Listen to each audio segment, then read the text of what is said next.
Okay, welcome back to ThinkTech. Here we are. It's Monday, and it's the 4 to 5 block in Agritech in Hawaii, which is sponsored by the Department of Agriculture. They help us connect with people who can speak about Agritech in Hawaii. And today, Dong-Fang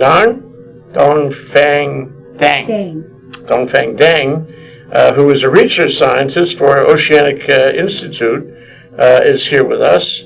We met her in the context of a program on aquaculture that ThinkTech did in April, one of our lunch and panel programs at the Lani Akea. She was one of 6 or 7 speakers that time, and she distinguished herself in speaking about her research science in feeds that are used in aquaponics, which is really important. Aquaculture in general. Yes. Okay, I started off on the wrong track to think, that in aquaponics, you're growing fish on one side, tilapia mostly, or at least these days, and then you're growing produce on the other side.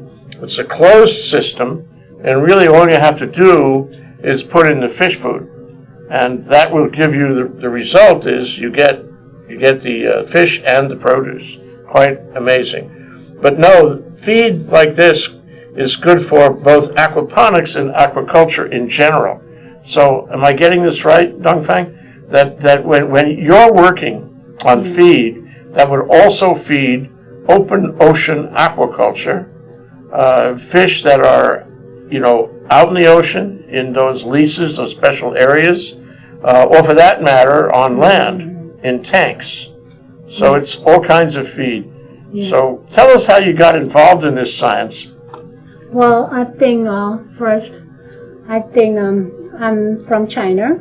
When I started my aquaculture research, it's a graduate student time. So, and then I end up at UC Davis for my nutrition degree in a PhD. So I work on grass carp first in China, and later on I spend lots of time with sturgeon. So it's one of Asian That's an fish. Atlantic fish, isn't it, sturgeon? Yeah, it's very Asian fish. So, Asian fish, okay. Yeah. So, and then I have my degree, and then I spent another 1.5 years in Mississippi State to work on hybrid striped bass. Everything is about nutrition, on feed development. So exactly 5 years ago, I'm very fortunate to get an offer from Oceanic Institute. So there's a nutritionist position, so I end up in Hawaii. So what made me very excited to work in Hawaii in this field, because we are very unique, very isolated, could be one of a good place to do sustainable model or sustainable aquaculture, like a demo. And different from a lot of mainlands or other continentals, we are very limited in manpower, limited in resource, waters. So a lot of things here could be very different from what happened in other places of the world. So, yeah. So for us, our program is more involved in feed development. The feed could apply to different systems, but what we're doing is very fundamental technology. Eventually, you can apply to different direction, but you have to modify according to what you want. So we work on fish, we work on shrimp. Okay, so I think first thing we need for local feed, that's very important now. And regarding food safety issue and security issue. So when we're talking about local feed, first I think we need to have a local recipe. That's the first thing we need to know. When you say local feed, you mean fish feed that is manufactured locally? Or do you mean... That's a very good question. So, yes, eventually we should make the feed locally. But at this moment, we need to do step by step. We have to take advantage of the knowledge developed by other lab or other place. So, make a formulation that based on the requirement of our local fish. Let's say Pacific threadfin, that's moi. Not many places they culture this fish, but this fish is very important not only for aquaculture, also for culture-wise. is very special for Hawaii. Yeah, So, it was the fish of kings. yeah, fish of king. So somehow we want to relate it to our culture. We want to present the food, also the culture, to our visitors. So there's no information on the requirement of this fish. So before we always imported feed, maybe that was developed for salmon or maybe trout, other species. So for cage culture or pond culture, this is not ideal for our fish. You can still grow them, but it's not optimal. Maybe a lot of nutrients overloaded. Okay, so you kind of spend money to import something is not necessary. So that's, for example, you need to have a local recipe. Yes, okay. So I'm learning here. So if you import a fish food that's designed for some fish that is not in Hawaii, you're overkilling. I mean, it's probably the wrong food. Yes. Each species of fish should have its own special designed food. Yeah, right? Theoretically. And so I'd like to show you a quick example on why we need our local Okay, food. please. So we have some pictures. Let's So, show some of the pictures now. See what picture you're looking for. This is the first one. PDF of pictures. Yeah, we try to, I'd just like to share with you one of our projects funded by CTSA. It's called Center of Tropical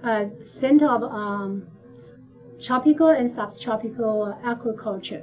So for this project, we try to develop local feed for our fish, including tilapia and moi.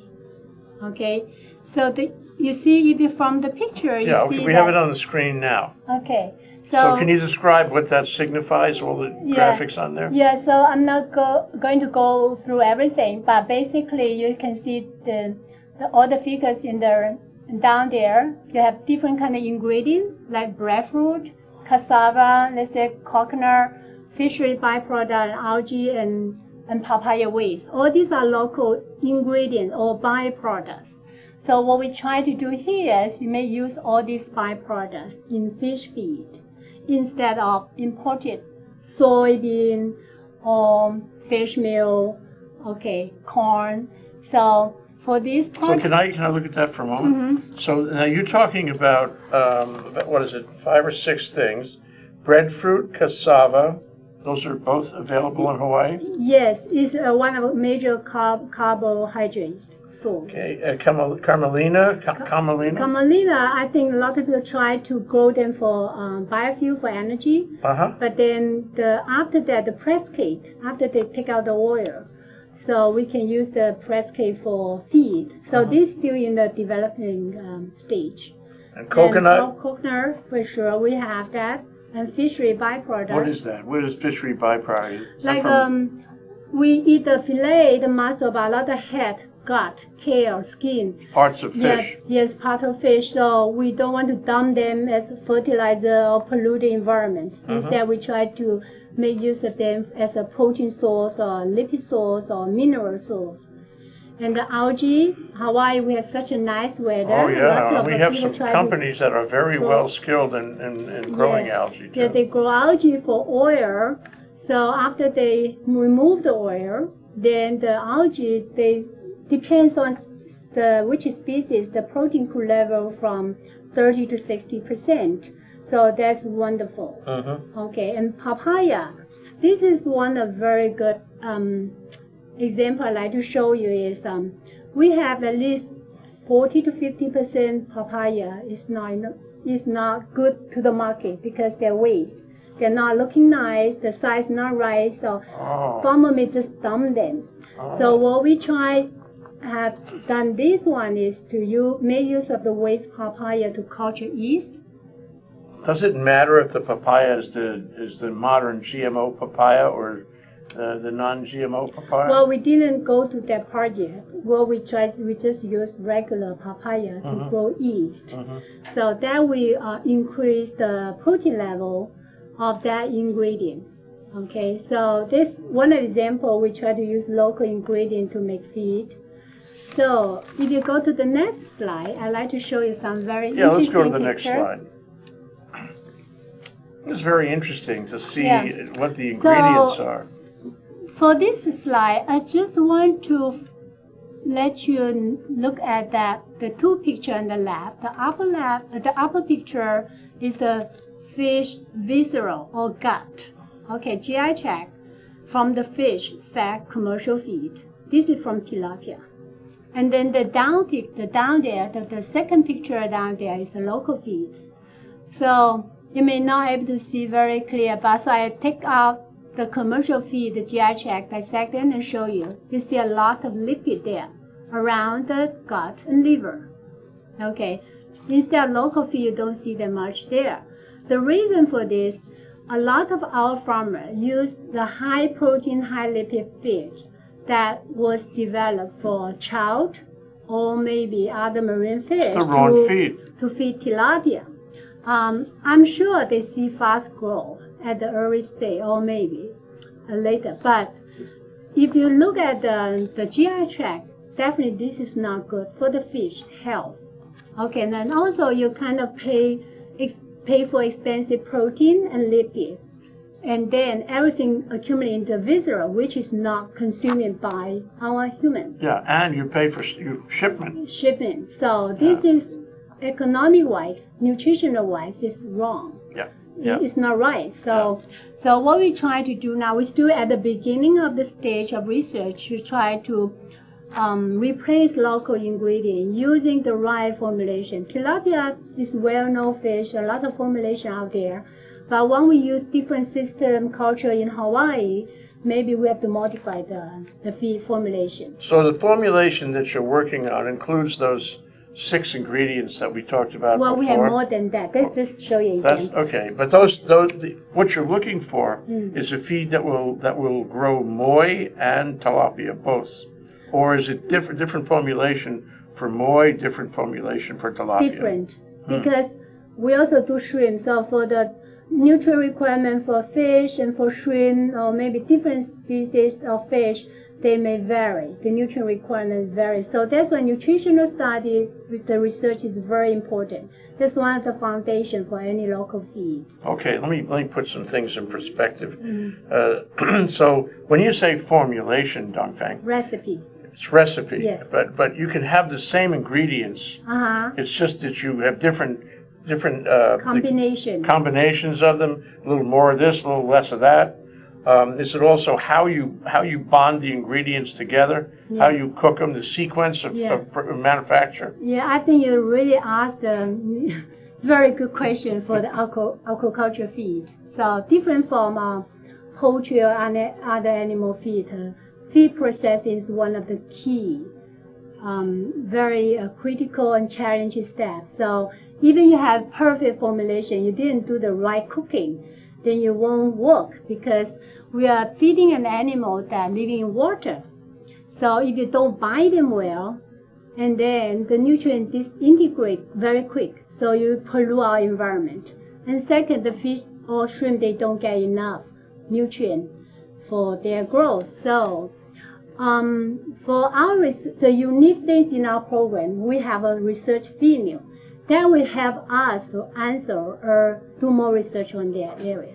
And not many universities have that luxury. Yeah. Oh, that's great. Thank you. So you're really involved in you're a chef of sorts. But I like the notion. It's really important to know that you're not only talking about how the fish will ingest and digest the feed. You're talking about putting it in a form that it won't dissolve before it gets to the fish. Right. So it's got to be just right. Let me take a short break, Dong-Fang. Dong-Fang Deng, she's a research scientist at Oceanic Institute. I'm going to ask you exactly what they're doing in this regard. And this is Agritech in Hawaii on ThinkTech Talks. I'm Jay Fidell, and I'm really enjoying this conversation. In fact, it's making me hungry. We'll be right back in a minute. Aloha, my name is Carlos Juarez, and I host Global Connections here on ThinkTech Hawaii's broadcast series. We broadcast live at Thursdays at 2 o'clock and also on Olelo 54. Make sure to join us here, where we bring the world to Hawaii and we also bring the Hawaii to the world. We look forward to seeing you here on Global Connections. We're back, we're live, we're having a good time learning about making fish feed on Agritech in Hawaii with Dong-Fang Deng, who is a research scientist for Oceanic Institute. And I wanted to, sort of hesitate for a minute. We'll come back to more slides, but and ask you, so you are a research scientist developing the right, the optimal fish feed to do aquaculture of all kinds for various different kinds of fish. This is a very ambitious project. So what exactly is the larger mission of Oceanic Institute? Why do they want you there? Why do they want the results of your science? Why do they want this feed to be so good? What's happening? Well, I think I'll speak for our program, not the whole institute, because the institute have different departments. So I'd like to share maybe some vision about our program and what we should do and what we should do in the future. So I think for our program, what make we stand out from our allies that we have integrated research facility and scientists there. We have people working on nutrition. I'm one of them. And we also have biochemistry and nutritionists, which can help us to monitoring the quality of your feed, your end products. I'm going to mention that later. That's very important. And then third, the feed processing. So all these three components have to be integrated together in order to make the right feed to the right fish. So let's say if you only have a research program, only do nutrition, probably you have to find somewhere to do the cooking, so that you kind of lack a communication between. And also the research female is very important because if you only use a spaghetti machine to generate a lot of data published in the literature, it's still very far away from the industry's application. For the industry, they really cannot only make small feed to do those kind of research to do how to do the cooking. So the female provide us a very wonderful tool is bridge the gap between the lab, the benchtop data, and the commercial application. So, in our goal, our goal is to make optimum feed for aquaculture for sure. But then we also think that we have that capacity, then make use of this integration technology, so make a formulation for whatever we need in the future, and training for people who need in the area. So if you only train them, okay, the fish require 40% protein, so where I'm going to get them, when I get them, how I'm going to cook them, right? And how do I know my fish is good or not? That's the place we want to provide a platform for people to do research and explore. So this is pretty ambitious. So are you actually creating or planning to create a manufacturing facility which will manufacture feed and sell it here and elsewhere? No, we are a research program, so our goal is to research. We are not involved in building commercial feed mill in the island. So what we can do is we provide the research data or maybe help them to do some economic evaluation, feasibility. And so maybe the industry, they should find a market. Then I think they need those information before they make any decision. So we're not going to build any by our institute. Are you giving this to the world for free? Well, for research, yes. That's our mission. What a nice but thing. We still need the community, the society to help us to support our research. So information we share. Yeah. So your research is funded through Oceanic, and Oceanic is operated by Hawaii Pacific University still? Yeah. But there's a Chinese element, yeah? Isn't there Chinese ownership in Oceanic Institute also? Aside from you? That one I'm not sure I can answer. Okay, all right. Yeah. Okay, yeah. So we funded by, major research project we funded by Center of Tropical and Subtropical Aquaculture that's under the USDA, NIFA USDA. So for the research, we still rely on federal grant. And we also have collaboration with different industry, by maybe biofuel company or maybe feed industry, so to do more applicable research. On the mainland? Mainland, yeah. So, all over the world. I well, imagine. also here and internationally. Yeah. So this is, I mean, it sounds like, correct me, but it sounds like there's an effort being made to develop aquaculture, and all versions of aquaculture require feeding the fish, and you are part of an international effort to find the right kind of feed for the right kind of fish.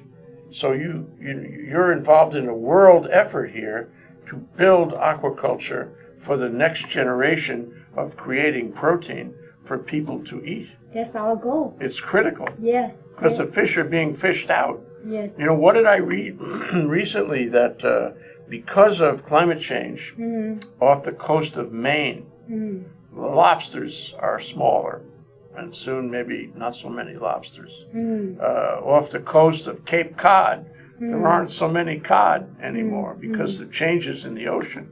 So it's not only that our oceans are being fished out, it's that climate change are decimating certain species of fish. So at the end of the day, in our lifetime, not that far away, we will have to be eating aquaculture products, or we won't have fish at all. Yeah, and also I think another mission for aquaculture not only provide food, also help to restore the the population decline. So you have to do some research. That the recipe could be very different from what we need for aquaculture, for food production. You need to grow the fish strong enough, then they can handle the ocean environment. So, but for aquaculture, for food production, you want the recipe, make the fish grow faster, more muscle. So those fish may not necessarily can survive in the environment. So again, I think aquaculture, the another important mission is to try to help the environment to restore their population. So that means you want to grow fish that can survive in the wild. How do you do that? I mean, it sounds like a conflict. On the one hand, you want fish that are tasty, and you don't care much about how strong they are in the wild. And on the other hand, you want fish that will survive in the wild and preserve the environment.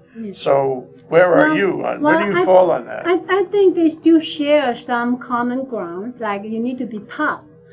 Aquaculture, let's say we do a lot of high-density aquaculture. So that means a lot of fish in a small area. So they live in very different area, in different conditions than what they are in the ocean. So in the ocean, maybe the way the temperature fluctuate a lot. Photoperiods, nature period. In the indoor aquaculture or high-density aquaculture, you feed them 3 times a day. You have regular feed. But in the wild, the fish, wherever they have, they eat it. So you have to think about that way. But they still need enough nutrients. So let's say if the temperature change in the wild, so what you want to grow the fish is going to release to the oceans. They have to be tough enough to handle the salinity change, for example.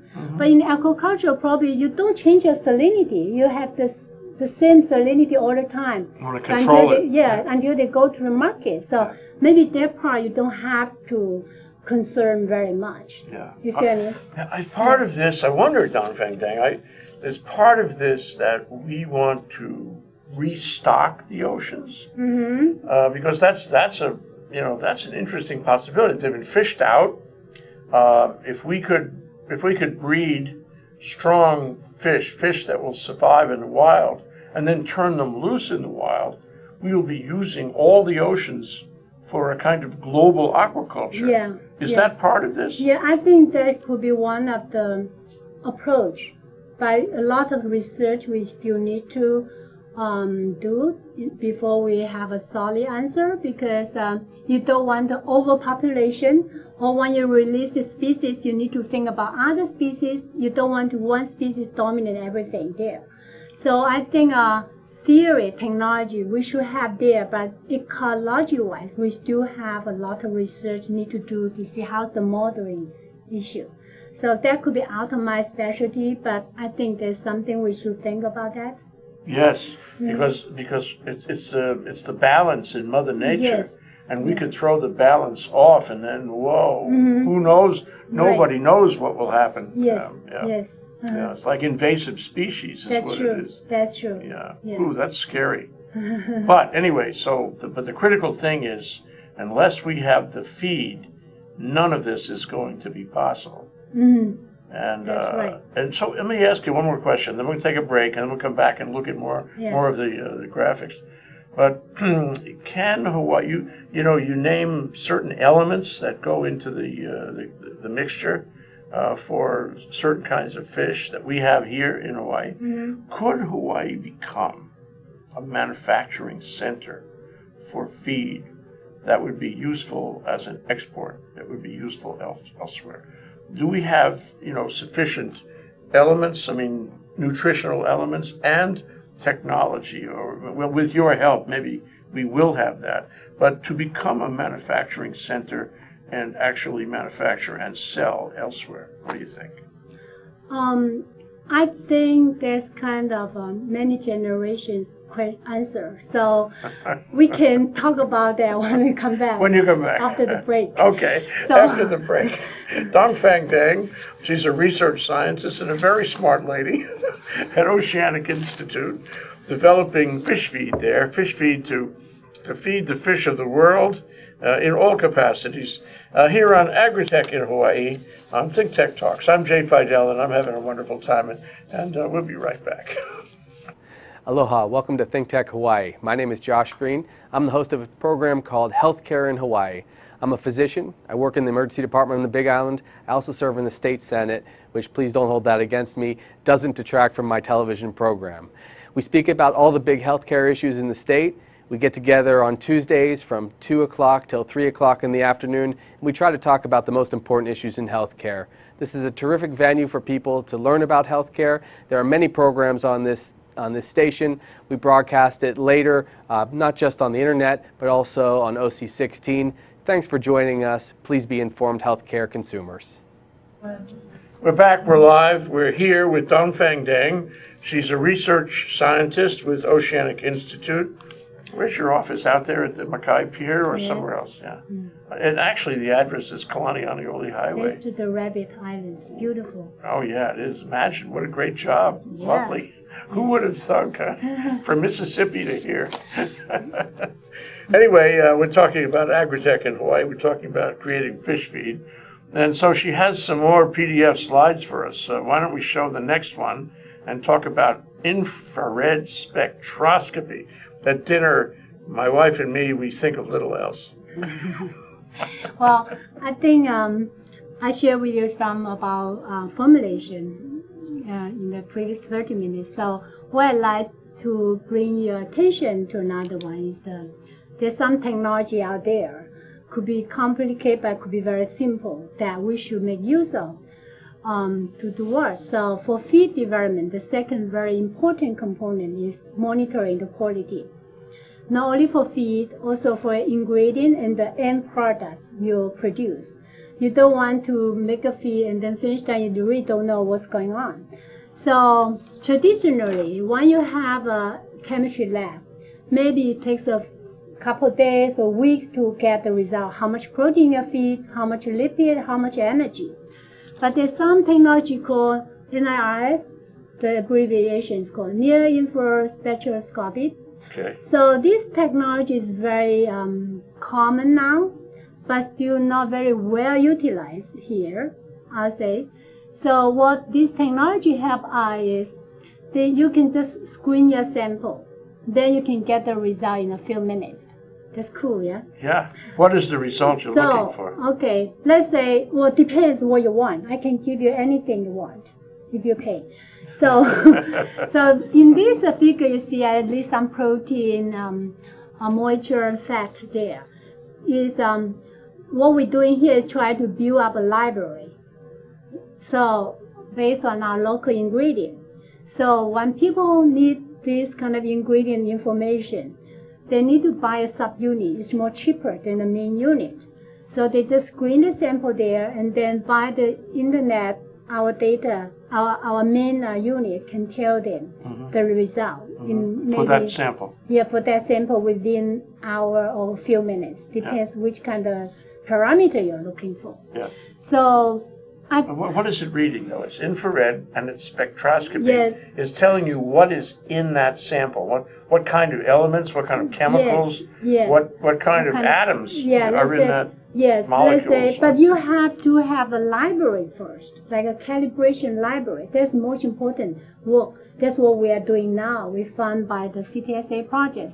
So you're comparing what the spectroscopy tells you is there against what's in the library. Yeah, by the curve they calculate out. And it'll tell you whether this combination of molecules is the right combination as against this part of the library. The level. Let's say you have your Coke there. I want to see how much sugar there. Then you scan your Coke, and then based on my library about the response of the curve, then I tell you, okay, you have how much sugar in your Coke. So then you can tell a whole formulation that way. You can go through element by element. Yeah, so for example, if you are a farmer, you want to just mix some fish feed on your site. So we don't have female yet now. So maybe you just grab some algae or some corn, whatever, mix them together. But you do want to know, how much protein? Because let's say I know tilapia need about 35% protein. Then I do a quick running. Okay, that's right number. Then I can do the feeding. And another important application, for example, is for female. If you want to import ingredient or export your feed, then you do a screening test. Then you know that, okay, this ingredient qualify for my criteria now. You really know what you got. Yes, or what you're going to send it out. Yeah, So there's sometimes this could be very, you don't need a lot of training, but you still need a small training. You need a machine, though. It costs plenty of money. That is the subunit is cheaper, but the main unit we have is going to be very expensive. Yeah. So what I like to bring here is it's very important to monitor everything. Your water, your fish, your feed. For aquaculture, you still need those technologies. So if I come in, I'm in the field now. I have an aquaculture facility or aquaponics, whatever. I'm growing fish. And I make a fish food. I do it very, local style. I mean, I just throw everything together, and that's what I've been doing. And I can come into you, and I can say, Dong-Fang, would you check this sample out and tell me if this is going to work or whether it's got a bad formulation, which I shouldn't be using, and maybe how I can change my formulation. You can do all that for me? Yeah, so that's what we want to do here. Yeah. If you have a company, you have a lot of ingredients to every day, you can just buy a subunit. Yeah. Or maybe you can co-work with someone else. The subunit I take out to my farm, and then I bring it back to you. You don't need it. Don't need to do that. Yeah, after that, when you build up, we like internet communication. Oh. So the data we just send to you. So it's all by the internet. Yes. That's really high tech. Yes. So I keep the subunit, you keep the master unit, and we talk to each other. Yeah, so for example, you just scan and maybe data go into your computer, something we can that's great. Calibrate the data. And you don't charge me for that. Do you charge me for that? I think so, for research. Okay. Not for commercial. Yeah, but we just start building up the database now. So we really hope this is going to be very useful and helpful tool for aquaculture, feed development or other. But it helps you, doesn't it? Yes. Because you can use the results of what you're learning from these subunits to improve your formulations too, right? Yeah. It's all part of your experiment. Yeah, we keep calibrating the data. So not aquaculture, even agriculture, like people do soy, the leaf, all this, you can still use it. As long as you have the calibration, the library data in the main unit. Yeah. Okay? So that's a very challenging job now, but we start working on. That's great. That's really a community service, and it's the kind of thing that you have to do if you want to build an aquaculture industry. So the Department of Agriculture must be very happy with you. I hope so. And we need more support from them. And Okay, so you want to show any more graphics? Yeah, and another graphic, the next one, I just show you example. Can we make local feed? Yes. Okay. Even though we're still in the infancy stage of research, but we do make some progress. So, for example, this is slide and show you our collaboration work with Big Island Abalone in Big Island. It's a very successful company. Yes, and they're very supportive to our research as well. So this is show you that we compare the commercial feed and local formulation. We still have to import some ingredient, but this is The issue here is they have to rely 100% imported feed for the Big Island abalone. So they have two challenges. The first, the abalone end up with the colors not right. The presentation is not good for the market, especially if they want to export this to Japan. They like the dark green color shell. Mm-hmm. So when they imported the commercial feed, then after they culture for a while, the shell become orange rainbow color. We think it's beautiful, but the market, they don't like it. So one of our goals is try to change the color.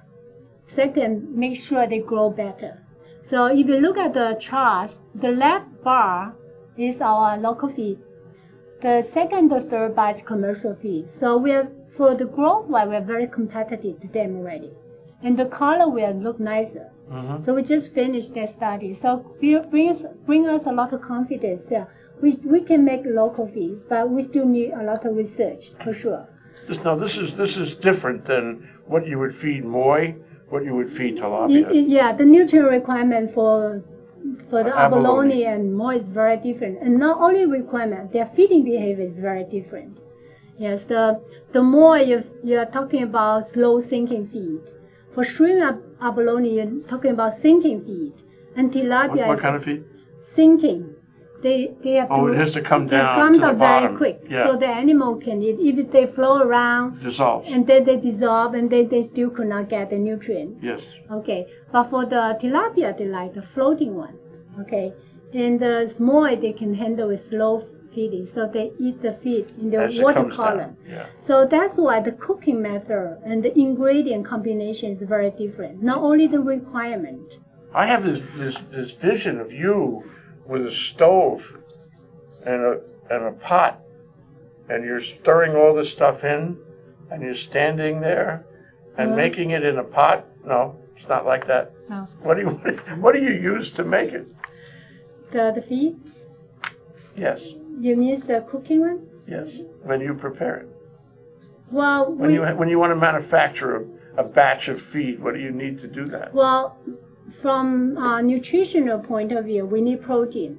What's the major protein source? We have fish meal, soybean is another one, for example. But when you cook it up together, Yeah, and then carbohydrate, let's say cassava. okay, So you have to grind them very, very fine. Okay. That's very important it's step. powder. Yeah, if you don't grind them well, then they won't bind them well. Got it. Okay, then mix them together and go to the pelleting machine or extruder machine. So make spaghetti or flake. So that's what we make here. Okay. Okay. So By the way, I got to tell you a story Just the last about Big Island abalone. I went Yeah. out there to make a movie one time, and there's this woman well trained in aquaculture. She's South African. I don't know. Cecilia. Cecilia. She's Yeah. amazing. Yeah. So she takes me and she shows me and she handles all these abalone at each stage of growth and all that. So I said to her, this is really interesting. I said to her, you seem very friendly with the abalone. Do you eat abalone? She said, no, I couldn't eat it. These are my friends. a The baby. abalone is my baby. You got to care a I mean, lot. I don't eat fish food. Okay. Okay. Yeah. So Okay, next graphic then. the next graphic, I think Jay asked a very good question. Can we really make feed for the other places globally? I think that's very challenging. First, we are island communities. We have very limited resource. So what I show you now is we use all kind of byproduct, let's say from fishery, from algae production, and from agriculture. Try to make it feed. Even those is still not enough for our aquaculture feed.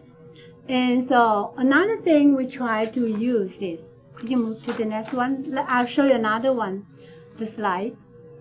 Yes, this is called local insect farming. Yeah, Oh, okay. Globally, I think one of the major waste, food waste. We all know that, at least. So even in Hawaii, it's the same thing. I think maybe only 1/3 of the food waste is reused or treated. A lot of them still dump, and those are still contain a lot of nutrient. So just want to show you that we need to recycle our nutrient. If we do it right, we can save a lot of energy, we can save a lot of resource. So in this slide, we have a project collaborate with a local company called Bioport. So what they do, they have this technology to grow insect. What we do is try to look how to combine this insect into different kind of feed. So when we change the ingredient, not only formulation you have to change, also processing have to change. So this is another research area we want to move on. So what kind of insects do you like? And by the way, I black now soldier fly. I This now one. understand why you don't like to eat the feed yourself. Yeah. So for example, this ones we use a black soldier fly to make. In the current project, they make a chicken feed. That's by the company, but our goal we try to use in aquaculture feed. So we just start something new there. So you can actually make a colony of these flies and turn them into the feed because there's plenty of protein in the flies. Yeah, protein and lots of lipid, a lot of oil. Yeah, lipids. Yeah. Yeah.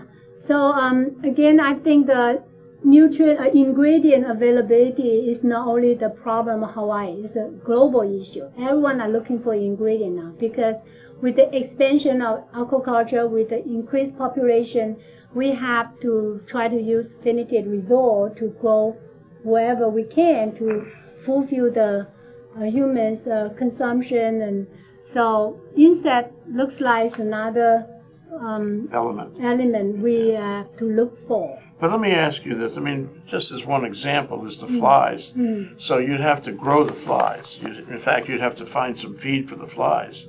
And you'd have to grow a lot of flies and maybe other insects that you find that have good nutritional value for the fish. And then if you were a big billion-dollar factory, you'd have all these elements, you'd be growing all these elements and then making the feed out of them. But wouldn't that be a problem for the existing ecology of Hawaii? Because once it got out, There's too much insect? Yeah, exactly. Yeah. I mean, so how do you, I see what you're doing. I mean, I think it's really going to save the world, honestly. I mean, my next and last question is who else is working on this? But, if you do that, you sort of change the agricultural patchwork of the state, right? If we're doing it big time, billion-dollar project. So how do we control it? Yeah, I think that's a very good question. And for sure, we have to concern. And at this moment, from what I understand, they are in a closed system, so you can still manageable. And we have to, for sure, have to control how much you need and you grow how much. So, but then you also like to do as much as in a closed system instead of fly around. And then black soldier fly, I think that's one advantage. The adult is not going to live for long, only a few days. Then they die. It's not. Is it a local species anyway? Yeah. So it's not going to be Yeah, invasive. it's there. Or No, anything. no. Yeah. So it's a local they have. Yeah. So my last question for you, Dong-Fang Deng, is you have got to be in collaborative mode with other scientists elsewhere, right? I mean, it's Oceanic Institute is not the only organization working on this. What is the international effort like? Who are you talking to, and who is talking to you about reaching the optimal solution? Yeah, well, I think we work with university from other country, Japan, Norway, China, also of course in mainland. We also have collaborator from industry like feed company. This also international. So I think especially in Hawaii, we're very isolated. And for technology development, I think we still need to catch up. We're kind of behind. And you really need to have a lot of communication with those. And somehow the feed industry actually kind of leading the research some way. Yeah, and especially now research funding is very limited. So kind of limit our work. You can't do what you want. You can't do what you think you should do. So But the industry, because they have this profit, so they kind of play the game rolling faster. So I think working with them, the good is help us. We also help them because some of the fundamental technology they don't have effort. They don't want to invest in their people, but we can do that, and then they take advantage of that. What about UH? Is UH involved in this research? We have collaboration with faculty from UH. Sitar? CITAR, and also we start working with UH Hilo. So I think it will be good because we really don't have a lot of manpower here and a lot of good resource here. So I think we can have a good collaboration with those would be wonderful. And we need students, we need research scientists and technicians. Yeah. We need the public to know what you're doing and back yes, support it. And I think we have wonderful facility there, but I think it's still underutilized. Yeah. Yeah. So for research-wise, for application and technology development, I think we'll welcome all kind of collaborations. Yeah, okay. I'll bring my camera out. I'm ready. You know, I knew what you were doing from your presentation in April at the Department of Agriculture Aquaponics program, but I know a lot more now, and I'm a lot more impressed, actually. Thank you. Doing important work. That's Dong-Fang Deng. She's a research scientist right here in our midst, and you got to meet her. You got to see what a scientist is like. Then she works at Oceanic Institute doing her science on feed for aquaculture fish. This is Agritech in Hawaii. I'm Jay Fidell. We've had a lovely show. We'll see you tomorrow for Seymour's World. Aloha. Say aloha. Aloha.